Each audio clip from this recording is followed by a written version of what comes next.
Abra comigo, segundo livro de Crônicas, capítulo de número 34.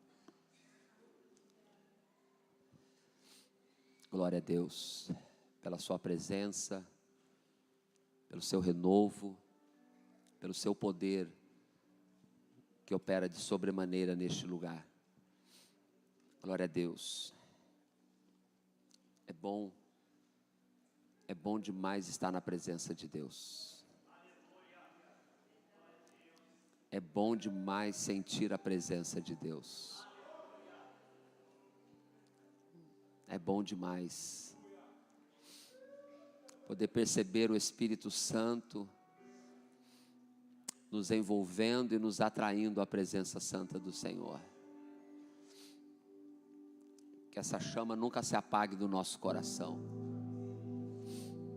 Que possamos a cada dia ser atraídos para Ele. Que possamos a cada dia ser envolvidos pelo seu poder. Que possamos a cada dia ser sensíveis à voz do Espírito de Deus. Aleluia. Segundo livro de Crônicas, capítulo de número 34. Todos acharam? Digo amém. Diz assim a palavra do Senhor: e Josias tinha 8 anos quando começou a reinar, e reinou durante 31 anos em Jerusalém, e fez o que era bom aos olhos do Senhor, e andou nos caminhos de Davi, seu pai, e não se desviou nem para a direita e nem para a esquerda. Quero ler só esses 2 versículos. Quero nessa noite compartilhar ou iniciar algo que o Espírito de Deus tem ministrado ao meu coração a respeito dessa temática, a respeito deste rei chamado Josias, rei de Judá, rei que reinou no tempo dos reis, reinou no reino do sul, reinou em Judá, e a Bíblia inicia o relato dizendo que ele tinha 8 anos de idade quando começou a reinar. E no segundo versículo diz que ele fez o que era bom aos olhos do Senhor. Quando nós olhamos para a história dos reis, depois da divisão das tribos, o último rei a reinar em todo Israel fora Salomão, mas depois seu filho causou a cisão entre reino do sul e reino do norte. Roboão e Jeroboão iniciaram esses reinados, e nós vemos na história bíblica, quando a gente lê o livro de Reis, o livro de Crônicas, os livros, a gente vai ver os relatos falando destes homens que foram levantados no seu tempo, e cada um deles com suas particularidades, cada um deles de forma diferente. Alguns levaram o povo para perto de Deus, outros levaram o povo para longe do Senhor. A dinastia que sucedeu Jeroboão, todos os reis que reinaram no reino do norte em Israel, todos os reis foram reis maus, que se corromperam, que se entregaram à idolatria, que se entregaram a outros deuses, que se distanciaram do Senhor. Ainda no início do reinado de Jeroboão, quando ele instiga o povo a não ir mais a Jerusalém para adorar, e ele estabelece um altar em Betel e outro em Dan, ele constrói ali animais, bezerros, para que o povo adorasse, dizendo que não precisava mais ir até lá. Jeroboão era um articulador político que trabalhara com Salomão, mas que quando ele tem o poder na mão, ele então persuade o povo a não ir mais para adorar em Jerusalém. E já na época dele, o Senhor levanta um profeta, isso é cerca de 300 e poucos anos antes de Josias, e o Senhor ali usa um profeta dizendo que nasceria alguém que iria destruir aqueles altares idólatras que estavam sendo levantados em Betel. Betel que nós lembramos lá de quando Jacó fugia do seu irmão Esaú, ele põe uma pedra como travesseiro e depois ele unge aquela pedra e diz que ali é casa de Deus, mas um lugar que se perdeu e se corrompeu e perdeu a presença de Deus. Então a sucessão de reis, um usurpando o poder do outro, e durante o período, cerca de 200 anos em que o reinado de Israel prevaleceu, foram mais de 20 reis que governaram e cada um pior que o outro. Talvez o mais famoso que a gente conheça é o rei Acabe, que casou-se com Jezabel e levou o povo para totalmente longe, distante do Senhor. Eles caminhavam paralelo à nação de Israel e à nação, o reino de Judá, o reino do sul, aonde o Senhor disse que preservaria a linhagem de Davi. Por amor a Davi, ele não removeria a sua linhagem do trono de Judá. Então nós vemos ao longo dos anos que foram se passando, a dinastia de Davi sendo conservada, mesmo em algum momento ou outro, alguém tentando usurpar daquilo que Deus havia dito, mas o Senhor preservou a dinastia de Davi no reino do sul, no reino de Judá, e de tempo em tempo, o Senhor levantava homens segundo o seu coração. Alguns poucos a gente vem rapidamente na memória, como Josafá, que se voltou a buscar o Senhor, como Ezequias, né, que se voltou a buscar a Deus, como o rei Asa, que no começo do seu reinado foi muito bem, trouxe o povo de volta para a presença de Deus.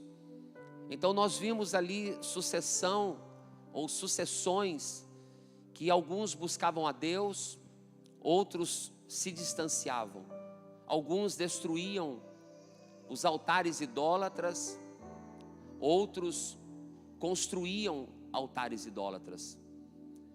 Mas fato é que aquela nação era uma nação cuidada por Deus, e cada vez que o povo se voltava a buscar a Deus de todo o coração, o Senhor estava com os ouvidos inclinados para ouvi-los. Ainda é assim nos tempos de hoje.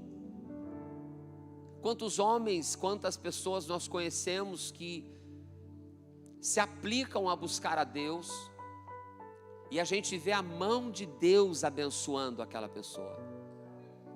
Quantas pessoas se voltam para buscar ao Senhor, e a gente vê o Senhor manifestando a sua misericórdia, o Senhor cumprindo as suas promessas. Mas da mesma forma a gente vê pessoas se distanciando de Deus, pessoas que conhecem a palavra, homens, mulheres, obreiros, pastores, que são conhecedores das promessas de Deus, outrora estiveram com seus caminhos diante de Deus, mas deu um tempo e se afastou e desviou, e por isso que a gente não pode estar firmado naquilo que o homem é. Nós temos que estar firmado no Senhor. Nós temos que estar alicerçados na sua palavra, Porque o homem se perde, o homem desanima. Nós somos homens. Hoje estamos aqui. E a Bíblia diz: aquele que está em pé, cuide, olhe para que não caia. Quantas pessoas se levantaram como referência de homem de Deus, de mulher de Deus, e de repente tropeçaram, caíram e causaram tantas decepções. Mas os que confiam no Senhor, por mais que alguém na minha direita, alguém na minha esquerda, alguém do meu lado, alguém que está junto comigo, se desanime, se esmoreça na fé, a minha fé ela está firmada em Deus. Aleluia. Porque Ele é fiel na sua palavra. Aleluia. Então a gente vê nas histórias dos reis de Israel e de Judá, a gente vê que houve apostasia geral no reino do norte, Israel, e no reino do sul, de tempo em tempo se levantava alguém para trazer o povo de volta para o Senhor. Josias foi o 16º rei em Judá, um dos últimos de 19 reis que reinaram em Judá. Ele foi o 16º. E Josias, ele sucedeu Amon, que era filho de Manassés, que era filho de Ezequias. Então foi Ezequias, e a gente lembra de Ezequias, um rei que restaurou o templo, restaurou o culto, restaurou o sacerdócio, fez aquilo que o Senhor aprova. E quando ele morreu, ele reinou acho que 50 e poucos anos. Depois que ele morreu, seu filho Manassés começou a reinar. E Manassés, totalmente diferente de seu pai, totalmente diferente de Ezequias, ele se desviou completamente. Tudo que o seu pai havia feito, que era contrário aos outros deuses, à idolatria, aos ídolos que ele havia destruído, Manassés ele restaura. E Manassés reinou durante muitos anos. Ezequias reinou 29 anos. Manassés reinou 55 anos. Durante 55 anos, bem verdade que no final ele se voltou para o Senhor, mas ele fez aquilo que o Senhor desagrada. Depois de Manassés se levantou Amon, que foi pior ainda do que Manassés. Reinou por 2 anos. E depois de Amon, o Senhor levanta um menino de 8 anos. O Senhor levanta alguém que foi preservado da corrupção. É incrível que a gente ouve assim: as palavras convencem, o exemplo arrasta. Só que a gente viu Manassés sendo criado dentro de um lar crente, dentro de um lar onde seu pai fazia o que era justo, o que era correto, o que era certo. E aí, se a gente for puxando, Ezequias era filho de Acás, que até sacrificou um de seus filhos. E Ezequias foi um rei bom, um rei correto diante de Deus. Mas o exemplo que ele deixou não foi suficiente para Manassés, para Amon. Mas da mesma maneira a gente vê este menino, essa criança, e a gente pensa, vamos tentar contextualizar. Imagina uma criança de 8 anos governando um país. É uma criança. É claro que aí entrou os conselheiros, né? Entrou aqueles que estavam próximos dele para influenciá-lo a buscar ao Senhor. E aí eu vejo aqui que durante o seu reinado de 31 anos, ele começa fazendo o que era bom aos olhos do Senhor. Porque fazer aquilo que é correto e fazer aquilo que agrada a Deus é uma decisão pessoal. Fazer o que é bom, fazer o que é ruim, é uma escolha que nós temos. Fazer o que é certo e fazer o que é errado é uma escolha que qualquer um de nós temos na nossa vida. Alguns são criados em lares evangélicos, alguns são criados em lares onde o pai, a mãe é dirigente de igreja, é círculo de oração, é culto e se desvia completamente. Outros até hoje não têm o pai e a mãe na igreja, está fazendo tudo errado, mas ele se propôs a fazer aquilo que agrada a Deus. Eu sei que nessa noite nós estamos aqui porque escolhemos fazer aquilo que agrada a Deus. E fazer aquilo que agrada a Deus é mais difícil do que fazer aquilo que é ruim. É mais fácil a gente pender para o mal do que a gente fazer as coisas certas. Fazer o que é correto dá trabalho. Sim ou não? Você ser uma pessoa que tem o temor de Deus, você tem que lutar o tempo todo. Desde uma criança que já é herdeira da natureza pecaminosa de Adão, e às vezes eu brinco com uma criança dizendo, é um Adãozinho. Porque criança aprende a bater, aprende a cuspir no rosto, e o pai não ensina. Criança aprende a fazer coisa errada, aprende a mentir, e você tem que o tempo todo, fala a verdade, não pode mentir. Eu sou pai de 2, então posso falar. Só sou avô. Você tem que lutar o tempo todo para trazer a criança no caminho em que se deve andar. Aprende a falar palavrão, aprende a fazer coisa errada, vendo os outros. Por isso que dentro de casa nós temos que ser exemplo para os nossos filhos. É muito mais fácil fazer o que é errado. O mundo aplaude. Eu já cansei de ver em ambiente público ou em ambiente onde tem pessoas não crentes, uma criança fala um palavrão, ai que bonitinho. Já ouviram isso? E a criança vai continuar. Se o pai fala, a mãe fala, a criança também vai falar. Agora, fazer o que é correto, o que agrada a Deus, o que dá testemunho da palavra de Deus, requer esforço, requer dedicação, requer tempo instruindo. E se você que é pai e mãe não gastar tempo, se eu posso usar a expressão gastar, se não investir, se não dedicar tempo na instrução dos seus filhos, acredite, a escola, o YouTube, a internet, os professores que estão cheios das suas ideologias, irão instruí-los.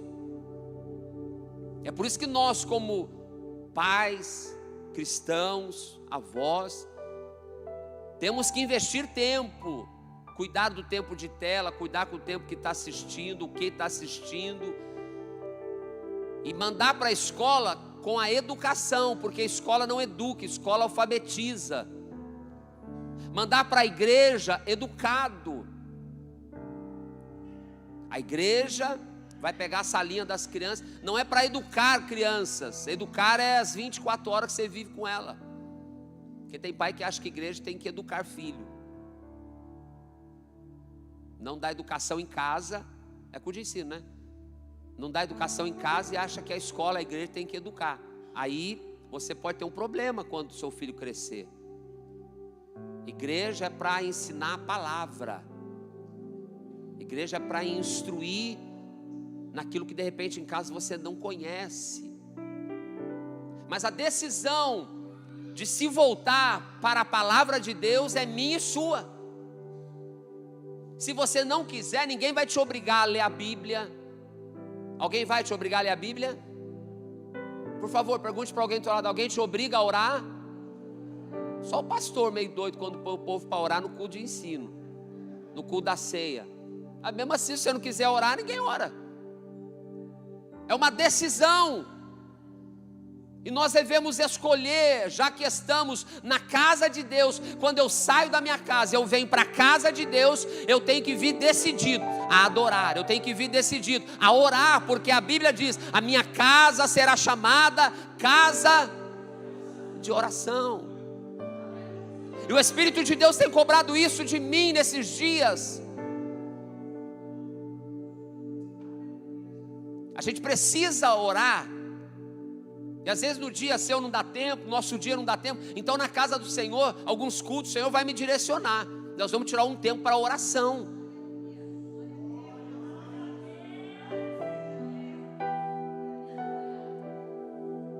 É uma escolha. É uma escolha. Agora tem gente que escolhe fazer só o que é errado. Escolhe espalhar mentira. Escolhe ser fofoqueiro. Escolhe ser murmurador. Escolha o certo. Escolha andar nos caminhos do Senhor. Escolha falar a verdade. Já que vai fazer, escolha fazer bem feito. A Bíblia diz que Josias, desde cedo, ele fez o que era bom aos olhos do Senhor, e ele andou nos caminhos de Davi, seu pai. Não se desviou nem para a direita e nem para a esquerda. Então ele olhou para um referencial. É difícil hoje encontrar pessoas que se tornem referenciais para nós. Sim ou não? Sim ou não? É difícil, mas tem. Ainda tem, como ouvimos aqui no culto de domingo, na pregação do pastor Rafael Dias, ainda tem algumas Lloyds, ainda tem algumas Eunices no nosso meio. Ainda tem mulheres de oração no nosso meio. Ainda tem obreiros cheios do Espírito de Deus. Ainda tem pessoas que temem ao Senhor de verdade.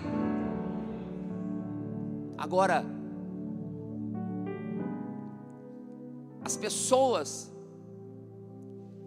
que querem ter alguém como referência, às vezes elas querem se espelhar em aparências exterior. Elas querem olhar o que está do lado de fora. Mas Jesus disse que pelo fruto se conhece a árvore. Então às vezes uma árvore é frondosa, mas não dá fruto. A palavra de Deus nos ensina que os mais velhos, os anciãos, as irmãs anciãs, devem ser exemplo. Não é isso, pastor Silas? Para os mais novos. Paulo escreveu para Timóteo: aos mais novos trate como irmãos, aos mais velhos como pais, como referência. E quando você vê que tem uma mulher de oração, cola nela. Será que ainda tem mulher de oração aqui em Campos Sales? Quando você ver um homem piedoso, íntegro, fiel a Deus, que ame a palavra de Deus, que não está na roda, no meio de conversinha, cola nele. A Bíblia diz que ele andou no caminho de Davi, seu pai. Ele teve Davi como referência. É incrível que até hoje a gente olha para a palavra, de tantos homens que surgiram, a gente vê que Davi é o único que a Bíblia diz era o homem segundo o coração de Deus. Paulo escreveu para seu filho na fé, para Timóteo, dizendo: ó, se exemplo dos fiéis, no trato, na palavra, no amor. Então nós que estamos aqui nessa noite, devemos ser confrontados por essa palavra ao imaginar que a nossa vida, ela está servindo de espelho para alguém. Que a tua vida está servindo de espelho para o teu vizinho. Que o teu casamento está sendo referência para alguém. Será que alguém pode continuar olhando para você como referencial de homem de Deus, de mulher de Deus, de obreiro aprovado. Então, nós escolhemos fazer o certo ou errado, mas a gente também observa, e é tão bom a gente ser aconselhado por pessoas que têm experiências com Deus. Pastor Silas está aqui, um homem de testemunho, um homem que tem um legado. É gostoso conversar, ouvir o pastor Silas. Me permita fazer essa referência, porque eu sei que o nome do Senhor é glorificado na vida do Senhor. Assim como o pastor Silas que está presente, tem outros que você conhece, que dá gosto de sentar do lado. Sim ou não? No conversar você está aprendendo. São homens que não estão dando mau testemunho, são homens que sempre têm uma palavra de aconselhamento, são mulheres que sempre têm um testemunho de fé. Chega alguém para fofocar, ela vai falar assim: vamos orar, né? Mas o crente carnal não quer saber de orar, ele quer abrir a boca, pastor Edson. É mais fácil desabafar, eu quero desabafar, eu quero falar. Mas se você anda com uma mulher de oração, ela vai falar assim: vamos colocar diante de Deus, que Deus vai resolver isso aí. Quantas vezes a gente já chegou de repente perto de alguém, querendo estar na nossa razão, e alguém botou a mão no nosso ombro e dizia assim: vamos falar com Jesus, que Jesus sabe de todas as coisas. Aí o cara nervoso, que Jesus sabe de todas as coisas. Diga para alguém do teu lado: Jesus conhece todas as coisas. Então ele andou nos caminhos de Davi e não se desviou. E aí a Bíblia nos diz, nos dá conta, que no 8º ano do seu reinado, ou seja, já com 16 anos, um adolescente. Então eu entendo que durante esse período ele continuou sendo instruído. Alguém que conhecia a história de Davi, alguém que conhecia a palavra, instruiu aquele menino, preservou aquele menino. A conspiração que teve para matar seu pai não foi suficiente para atingir e corromper as pessoas, os conselheiros, a sua mãe. E quando a gente lê o texto de Reis, acho que é 2 Reis 22, a gente vê que lá se dedica a contar a história depois que ele acha o livro da lei. Mas o livro das crônicas, aqui está dizendo que no 8º ano do seu reinado, ou seja, com 16 anos, quando era jovem, ele começou a buscar a Deus. E quando a gente começa a buscar a Deus, as coisas mudam. Quando a gente começa a buscar a Deus, as coisas tomam outra direção. As coisas podem estar pendendo para tudo dar errado, mas quando a gente começa a buscar a Deus, o Senhor, Ele coloca tudo no seu devido lugar. Quando a gente deixa de buscar conselho lá fora, quando a gente deixa de ouvir as vozes estranhas, quando a gente deixa de buscar a satisfazer apenas o que a gente quer ouvir, e a gente se dedica a buscar a Deus, Ele está sempre com uma palavra para os nossos corações. Quando a gente se propõe a buscar a Deus, os seus ouvidos estão atentos para ouvir a nossa oração, aleluia. Quando a gente se propõe a buscar a Deus, eu preciso dizer que os nossos caminhos são endireitados pela sua palavra, porque se eu estou buscando a Ele, eu vou esperar a direção dEle, eu vou esperar o conselho dEle, eu não vou tomar decisão pelo meu próprio entendimento, eu não vou ser levado por qualquer opinião. Por quê? Porque eu estou esperando em Deus. Isaías diz que nunca se viu, ouviu, percebeu um Deus que trabalha por aqueles que nele esperam.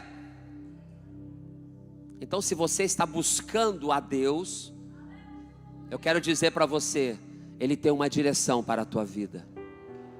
Você tem coragem de dizer para alguém do teu lado, diga assim: continua esperando em Deus. Ele tem a solução para o seu caso. Eu orava aqui e dizia: Senhor, tem coisa que eu não consigo, eu não sei, é impossível para mim, é impossível para o homem, é impossível para o ministério, mas para o Senhor não é impossível. Aleluia. E quando a igreja se voltar para buscar a face do Senhor, o Senhor vai se revelar a cada um de nós. O Senhor vai revelar a sua sabedoria, o Senhor vai revelar o seu conhecimento, o Senhor vai revelar os seus caminhos, e os seus caminhos são melhores do que o nosso, os seus pensamentos são mais elevados do que o nosso. Aleluia. Mas eu preciso me dedicar a buscar a Deus. Aleluia. Aleluia. Quando eu começo a buscar a Deus, eu deixo de fazer o que é errado. Quando eu começo a buscar a Deus, eu deixo de me inclinar para o pecado. E aqui está dizendo que com 16 anos ele começou a buscar a Deus. Está no versículo 3. Mas quando ele tinha 20 anos, no 12º ano, aqui está dizendo assim: ele começou a purificar a Judá e a Jerusalém dos lugares altos, dos azerins, das imagens esculpidas e das imagens fundidas. Irmãos, com 20 anos, aquele menino que propôs no seu coração em buscar a Deus, ele foi revestido de autoridade de Deus, porque quem busca a Deus tem autoridade. Quem busca a Deus tem ousadia. Aleluia. Quem busca a Deus tem coragem. Ei, comece a buscar a Deus para você ver atitudes que você sabe que precisa tomar, não sabe como é que vai começar. Comece a buscar a Deus, o Senhor vai te revestir de espírito de ousadia. Quem busca a Deus tem certeza nas decisões que toma. Por quê? Porque o Senhor irá direcioná-lo, a sua palavra há de orientá-lo. Esse menino de 20 anos buscou a Deus, e quando ele busca a Deus, ele começa a purificar a casa. Ele começa a purificar Jerusalém, ele começa a purificar a Judá. Pensa que era fácil enfrentar os profetas de Baal, de Azira, de Astarote? Pensa que era fácil enfrentar aqueles homens que cultuavam outras divindades? Mas quem busca a Deus recebe revestimento espiritual. Eu preciso lançar uma palavra profética para a tua vida nessa noite. Você que está buscando a Deus, o mal que está se levantando contra você na sua casa, o mal está batendo em retirada, porque o Senhor Deus está te investindo de autoridade do alto, e no nome de Jesus, você vai saber a decisão que tem que ser tomada, e o Senhor vai ser glorificado na tua vida. Aleluia, aleluia, aleluia.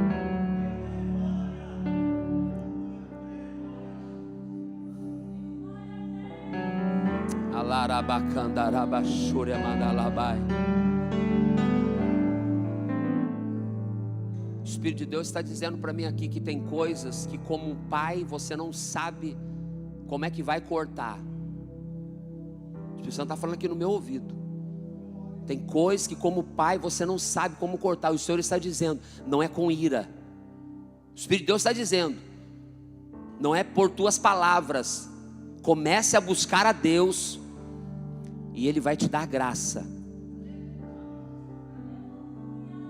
Comece a buscar a Deus, Ele vai te dar entendimento. Comece a buscar a Deus e Ele vai te dar sabedoria para tratar o que precisa ser tratado na sua casa. O mal vai ser arrancado pela raiz.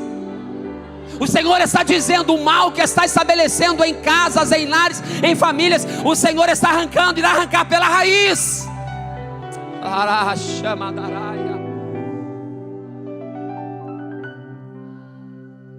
E Josias promove um avivamento em Judá. Josias era contemporâneo de Sofonias, muito provavelmente contemporâneo de Abacuque. Abacuque foi aquele que orou, aviva, Senhor, a tua obra. Foi aquele que em forma de canto, aviva, no meio dos anos, notifica. E o Senhor levanta este moço, porque ele começa a purificar, primeiro a sua casa, primeiro o palácio, primeiro Jerusalém, primeiro a nação de Judá. Porque não tem como a gente querer que o avivamento aconteça do outro lado do nosso portão, sem a gente primeiro não deixar acontecer dentro de nós. Não adianta a gente querer que alguém lá do outro lado seja santo, faça as coisas certas, se eu estou fazendo errado. Não adianta a gente olhar para a família de A, família de B, e julgar, criticar, apontar, querer exigir um padrão de santidade, um padrão de referência na família de outro, se a minha família não é referência, se o meu casamento não é referência, se a minha conduta não é referência. Então primeiro tem que começar aqui.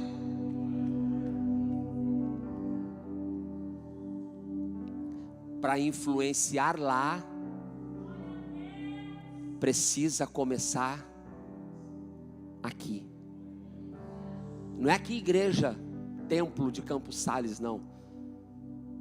É aqui, ó, no particular de cada um. Josias, ele viu que estava tudo errado, mas ele se propôs a fazer o certo. Então, se ele propôs a fazer o certo, ele começou pela sua casa. Ele começou a tirar tudo que estava de errado de dentro da sua casa. Ele começou a tirar tudo que estava errado de dentro do palácio.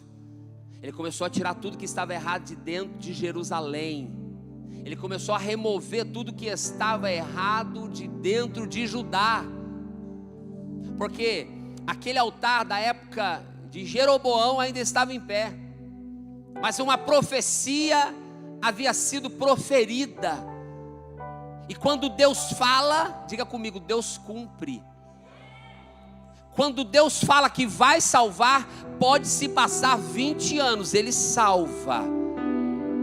Alguém pegou essa palavra. Quando Ele fala que vai salvar, pode se passar 10 anos, Ele salva.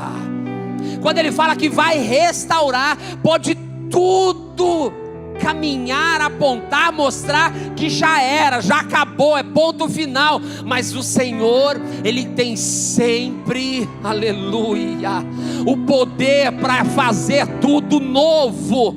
Na presença dEle, quando eu busco a Ele, Ele tem poder de fazer coisas novas todos os dias. Ele tem poder de restaurar o que se acabou. Ele tem poder de fazer aqui tudo novo daquilo que é velho. Ele tem poder de trazer à tona aquilo que já não existe mais. Aleluia, aleluia. Fique em pé, por gentileza. Fique em pé. Fique em pé, por gentileza. Aleluia. A palavra profética, ela vai se levantar um chamado Josias. E Deus dá nome. Que vai quebrar esse altar. Que vai jogar a cinza dos ossos dos sacerdotes que estão aqui, ó, profanando o altar do Senhor. O tempo vai chegar, e chegou.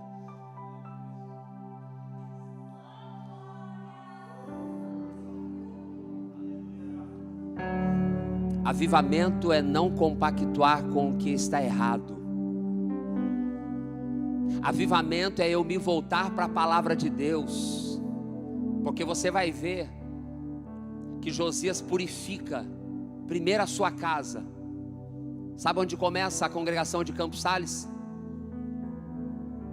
A minha começa lá na Presidente Wilson, 1202, apartamento 2. Pergunte para o irmão Todd, a sua começa onde?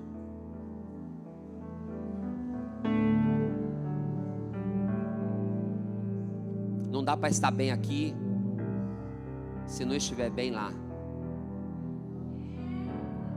Não dá para querer ser exemplo aqui se eu não sou exemplo lá. Não dá para querer ser santo aqui se eu não sou santo em casa. Não dá para eu querer pregar, não dá para eu querer cantar, não dá para eu querer estar na frente se primeiro eu não começar como Josias. Fazer o que é bom, buscar ao Senhor e começar a purificar em casa. Porque depois que a gente começa em casa, pastor Aires, o resto fica fácil. Depois que a gente começa em casa, depois que a gente, como diz aí, faz a lição de casa, alguém vai olhar para você, você não vai precisar nem abrir a boca. Alguém vai testemunhar, ali é um homem de Deus. Ali é uma família de Deus. Ali é um obreiro de Deus. Ali é um santo homem de Deus. Então o verdadeiro avivamento começa quando a minha conduta, o meu comportamento, as minhas atitudes, o meu testemunho, ele se volta não para impactar os de fora, mas ele se volta para preservar os que estão dentro, guardar o coração dos meus filhos. Minha esposa tem que olhar para mim e me ver como homem de Deus. Teu esposo tem que olhar para você e te ver uma mulher de Deus, não apenas uma frequentadora ou um frequentador de culto. Isso aqui é do púlpito até a porta. Sabe a igreja que vai impactar São Vicente? É a igreja que começou dentro de cada casa a ser um referencial.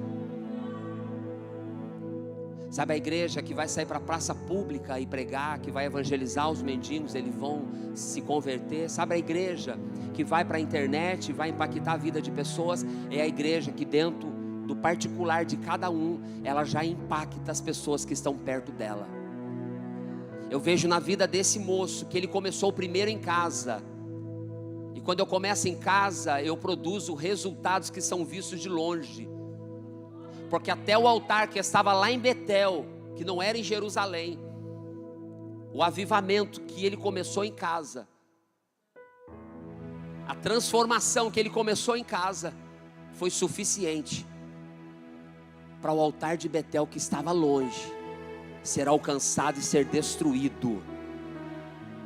Eu quero dizer e profetizar sobre a tua família, eu quero dizer e profetizar sobre o teu ministério, eu quero dizer e profetizar sobre a tua casa, que a tua casa está sendo levantada como uma referência para os que estão na redondeza do seu bairro.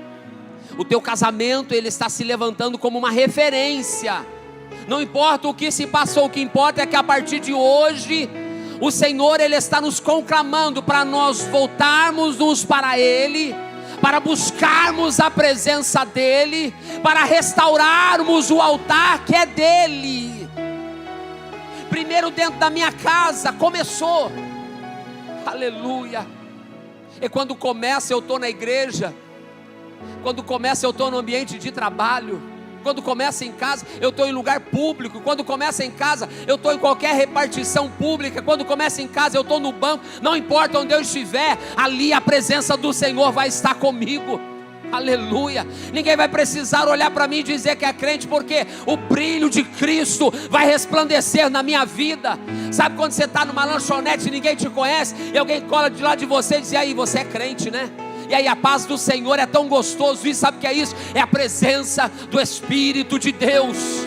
Você não precisa abrir a boca para falar um belo sermão, não precisa. Você precisa apenas testemunhar daquilo que o Espírito de Deus, somente o Espírito de Deus, Ele pode fazer. Quando eu me proponho fazer o que é correto, quando eu me proponho a buscar a presença de Deus. Eu quero profetizar que esse é um tempo que o Senhor está nos chamando para buscar a face dEle. Aleluia. Deus está nos chamando, igreja de Campos Sales, para clamarmos pelo seu poder, para clamarmos pelos seus dons espirituais, para clamarmos por batismo com o Espírito Santo, para clamarmos por salvação de vidas.